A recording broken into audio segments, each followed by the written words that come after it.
আসসালামু আলাইকুম ফ্রেন্ডস, ইনশাআল্লাহ সবাই ভালো আছো। আলহামদুলিল্লাহ আমিও ভালো আছি ফ্রেন্ডস। ভাইয়ের বউ বললো আজকে দুপুরে পালং শাক রান্না হবে, তো যাও কিছু শাক তুলে নিয়ে আসো। তো আমিও চলে এলাম শাক তুলতে। এই দেখো, এটা আমাদের সবজি বাগান, এটা আমার আব্বা চাষ করেছেন, ভাইরাও একটু সাথ দেয়।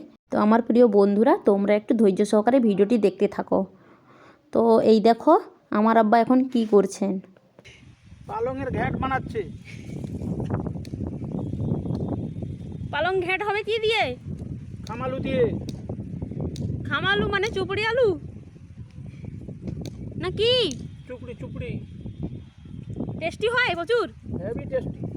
তাই চিংড়ি মাছ দিয়ে। হ্যাঁ, বাগদা কারি। আজ কতখানি ভাত খেয়ে নিবে? আজকে ঝেড়ে দিব হাফ কিলো চালের ভাত।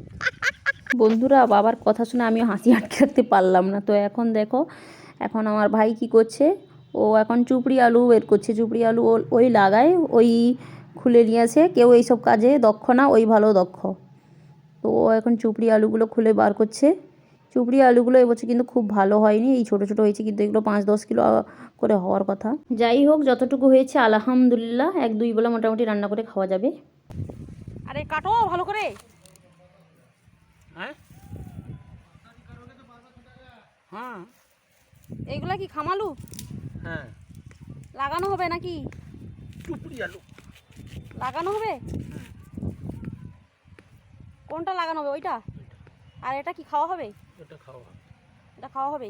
তো বন্ধুরা, যতটুকু লাগানো হবে ততটুকু অংশটা কেটে রেখে বাবা আমাকে দিয়েছিলেন। আর সেই মুহূর্তে আমাদের ছাগলের কাণ্ড কারখানাটা একটু দেখে নাও। হাইরে হাইরে, সব খেয়ে নিল রে। আরে তুই খেয়ে নিবি তো আমরা খাবোটা কি? লালু,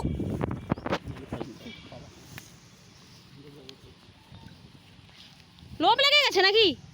এত ঘাস হয়েছে, খেতে পারিস না, শাক খেয়ে নিচ্ছিস। বদমাইশ কোথাকার। দেখেছো বন্ধুরা কতটা আবদার? এ দেখো দেখো, যেরকম আমাদের বাবা না, যেরকম এই ছাগলেরই বাবা।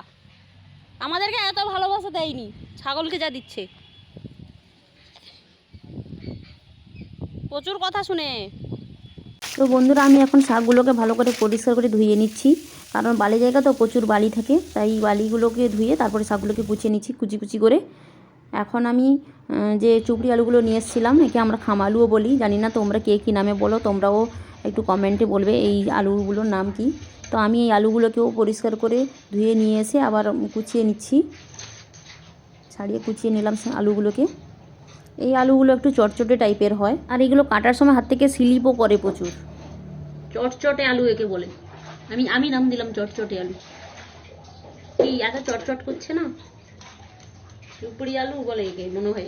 অরিজিনাল নাম চুপড়ি আলু, ঝোড়া আলু। আমার ভাই বললো এগুলো ঝোড়া আলু, অনেক বড় বড় হয় তো, তাই এগুলো ঝোড়া আলু। তো এখন আমি আলুগুলোকে ধুয়ে পরিষ্কার করে এনেছি।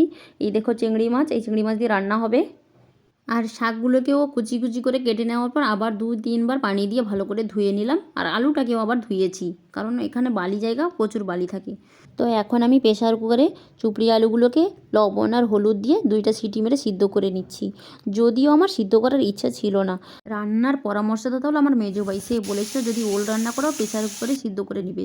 ছোটো ভাইয়ের বউ ওল আর চুপড়ি আলুর মধ্যে কনফিউশন হয়ে গেছে, যেহেতু সে কলকাতার মেয়ে, এত কিছু বোঝে না। তো বন্ধুরা, এখন আমার ছোটো ভাইয়ের বউ রান্নাটা করছে। তো তোমরা দেখতে পেলে কিভাবে কড়াইতে তেল ফুটিয়ে নিয়ে একটু গোটা জিরা দিয়েছে, তারপরে পেঁয়াজ রসুন আদা বাটা সব কিছু দিল, মশলা ফুটিয়ে নিচ্ছে। আমি এগুলো আর ডিটেলসে বলবো না, কারণ এটা আমার রান্নার চ্যানেল নয়, এটা হচ্ছে আমার ব্লগ চ্যানেল, তাই আমি শর্টে বলে যাচ্ছি।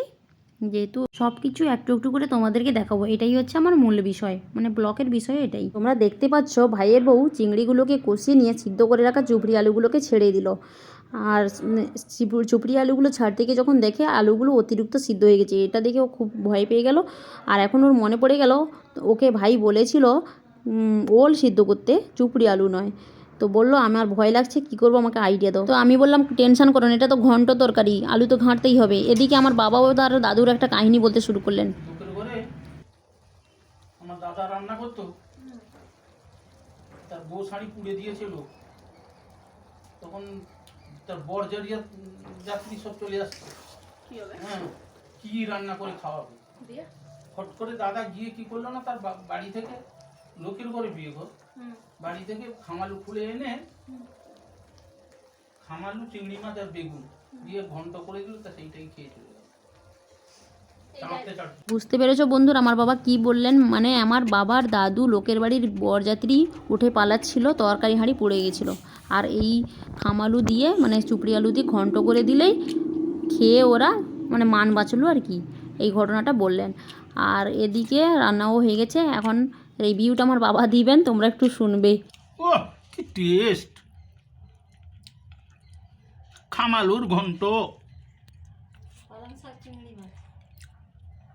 গরম গরম ভাতের সাথে একদম মজা এসে গেছে না আব্বা? হড়াস হড়াস করে চলে যাচ্ছে, নিবাদ হচ্ছে, নিবাদ। বিউটিফুল।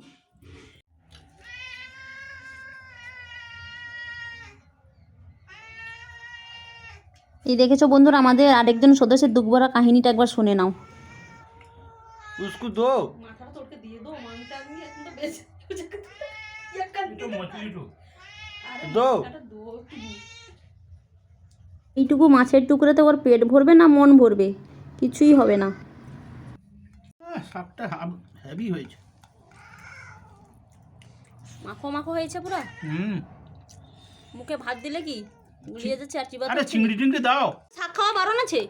আরে যত খাবে তত ভালো। তো বন্ধুরা আমাদের বিড়াল সদস্যের মুখের এক্সপ্রেশনটা দেখেও বুঝে নাও আসলে সে কি খেয়েছে। তো আজকের ভিডিওটা কেমন লেগেছে তোমরা জানাতে ভুলো না বন্ধুরা কমেন্টে। তো আজকের জন্য এই পর্যন্ত, আল্লাহ হাফেজ।